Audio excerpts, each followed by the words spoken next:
Avec ses 136 mètres de long, ses 24 mètres de large et ses 2 mâts de 90 mètres de haut, depuis quelques jours, le néoliner Origin fait le bonheur des passants à Lorient. Je le trouve assez avant-gardiste, un peu futuriste, hein, de par sa taille déjà. On n'est pas habitué à cette allure de bateau, donc c'est quand même impressionnant. Oui.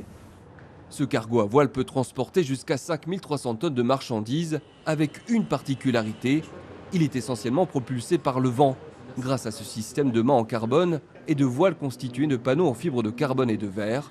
Cet hiver, ce système unique au monde a pu être testé en Méditerranée et sur 2 premières transatlantiques entre Saint-Nazaire et Baltimore aux États-Unis, des premières navigations qui ont mis les voiles à rude épreuve. La raison de l'arrêt technique, là, c'est de réparer nos voiles qui ont été un peu endommagées par le mauvais temps qu'on a rencontré, et puis par la mise au point que ça nécessite justement le début de la navigation avec ce navire, avec ce système de propulsion. L'objectif de cette escale est de réaliser quelques ajustements techniques pour rendre ce cargo plus performant, notamment grâce au concours de cette entreprise basée à Lanester, qui produit des mâts destinés à équiper les futurs navires de commerce et de croisière.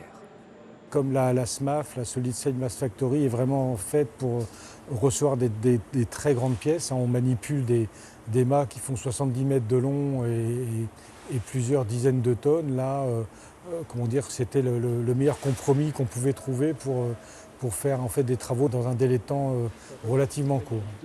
Conçu par la start-up nantaise Neoline, ce premier navire du genre marque une étape majeure dans la décarbonation du transport maritime mondial. Nous, ce qu'on vise, c'est une division par 5 de la consommation de fuel face à un navire de même taille. Pour cette division, on réduit la vitesse du navire, on fait de la sobriété énergétique et on utilise le vent pour les 2/3 des besoins d'énergie résiduels du navire.